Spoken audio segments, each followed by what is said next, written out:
अस्सलाम वालेकुम, कैसे हैं आप सब? उम्मीद है खैरियत से ही होंगे। चलें जी, केमिस्ट्री का चैप्टर 1, वैसे चैप्टर नंबर 9 है, केमिकल एक्विलिब्रियम चैप्टर का नेम है। जैसे हमने चैप्टर नंबर 9 में सारे जो चैप्टर थे ज़्यादातर इंट्रोडक्शन के रिलेटेड थे। फर्स्ट चैप्टर, सेकंड, थर्ड, ये सारे मेन जो चीज़ें हैं, जैसे फर्स्ट में वो डेफिनेशन थी, उसके बाद दूसरा ब्रांचेस की डेफिनेशन थी, उसके बाद सेकंड चैप्टर में एटम कैसे डिस्कवर हुए, और थर्ड में आपने दूसरा जो था पीरियोडिक टेबल, उसके बारे में हमने सारा पढ़ा।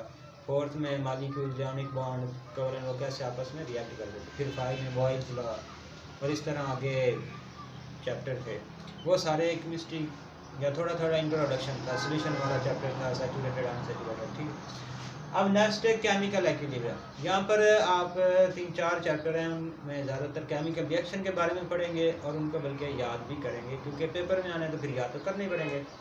हाँ, तो केमिकल एक्विलिब्रियम क्या होता है? केमिकल, जैसे केमिस्ट्री की डेफिनेशन हमने की थी, वहाँ पर 4 चीज़ें पढ़ी थी।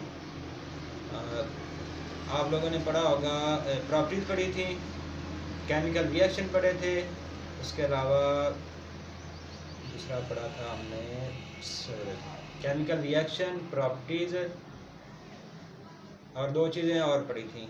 अब उसमें प्रॉपर्टीज थी, फिजिकल होती थी या फिर केमिकल रिएक्शन हमने पढ़े थे कि केमिस्ट्री में हम डिफरेंट केमिकल रिएक्शन पढ़ते हैं। तो वही चैप्टर 10 में की जो केमिस्ट्री है, उसमें 4-5 चैप्टर में केमिकल रिएक्शन ही है। आगे फिर कोई थ्योरी भी है, थ्योरी वाले चैप्टर भी हैं। तो फर्स्ट है जी केमिकल एक्विलिब्रियम। अगर हम केमिकल एक्विलिब्रियम की डेफिनेशन करें तो केमिकल का मतलब है कोई भी केमिकल रिएक्शन,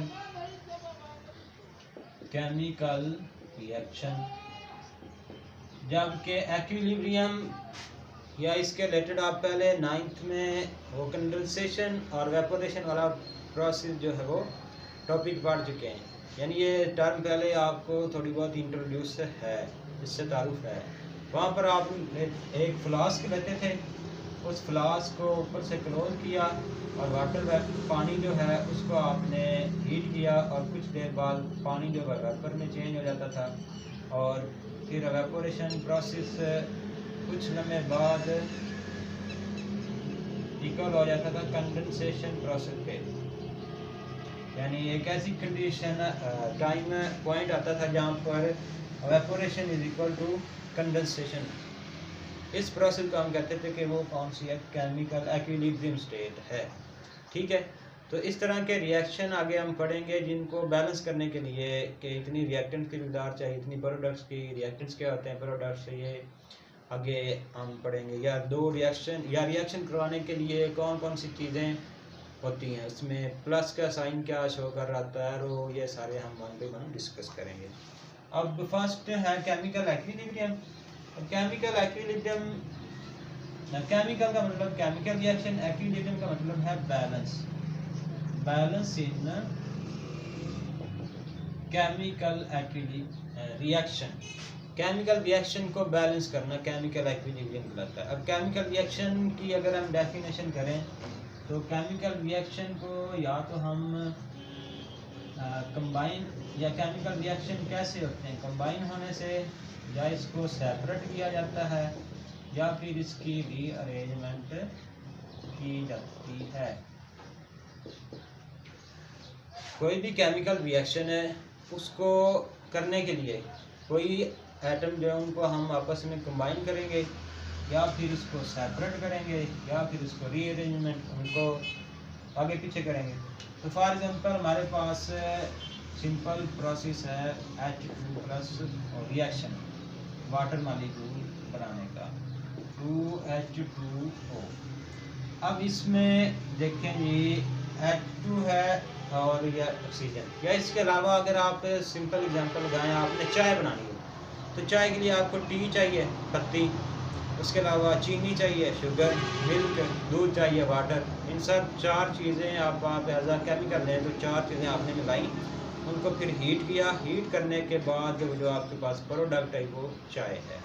अब इसी तरह यहाँ पर ये दोनों हाइड्रोजन भी गैस है, ऑक्सीजन भी गैस है, इसके बदले में हमारे पास जो चीज़ आ रही है वो क्या है, लिक्विड है, प्रोडक्ट है। ठीक है। अब एक रिएक्शन के दौरान आपने वो चीज़ें याद रखनी हैं जो किसी भी केमिकल रिएक्शन में हो सकती हैं। फॉर एग्जांपल ये फर्स्ट, जैसे हमने ये प्लस का साइन लिखा है, प्लस का साइन शो करता है सेपरेशन को, दो रिएक्टेंट के दरमियान, दो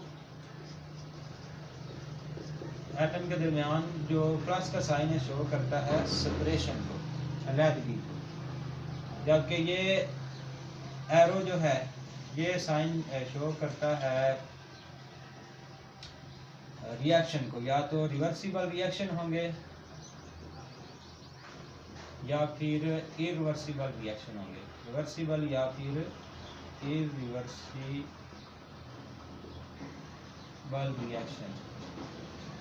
रिवर्सिबल रिएक्शन वो होंगे जो दोनों साइड हो रहे होंगे, रिएक्टेंट्स प्रोडक्ट्स में चेंज हो रहे हैं, प्रोडक्ट्स रिएक्टेंट। अच्छा, उससे पहले रिएक्टेंट प्रोडक्ट्स क्या आते हैं पहले देखें।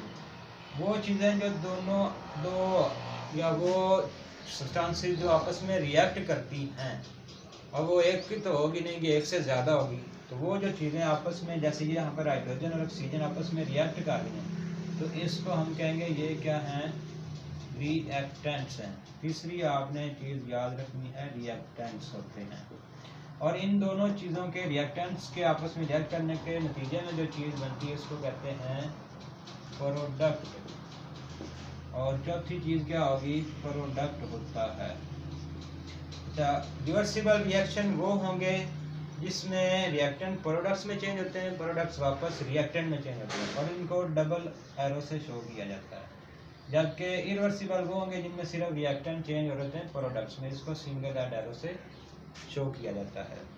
अच्छा, उसके बाद ये इसके ऊपर कुछ इस तरह के साइन होंगे, जैसे ये है, ये वाला साइन हीट को शो करता है कि इस रिएक्शन को इतनी हीट, या ये हीट की मौजूदगी में हुआ है।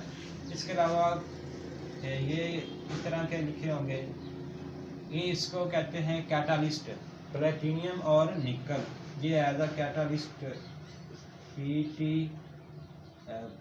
प्लेटिनियम और NiCl निकल। जैसे आपने बायो की 9th की बायो 6 चैप्टर में कैटालिस्ट पढ़े थे कि वो रिएक्शन को स्पीड अप कर देते हैं, फास्ट कर देते हैं, तो यहाँ पर भी ये कैटालिस्ट का फंक्शन है कि रिएक्टेंट जो हम रिएक्ट कर रहे हैं या जो केमिकल रिएक्शन कर रहे हैं उससे उन रिएक्टेंट्स को जल्दी से प्रोडक्ट्स में चेंज कर दे, उस रिएक्शन को चेंज कर दे, ये कैटालिस्ट यूज होंगे।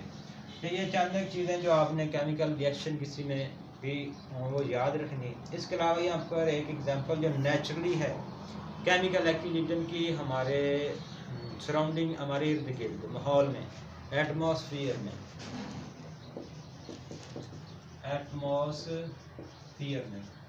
वो है कि हम प्लांट्स, पौधों से, एक एनिमल्स होते हैं और दूसरे प्लांट्स जो जानवरों से कार्बन डाइऑक्साइड लेते हैं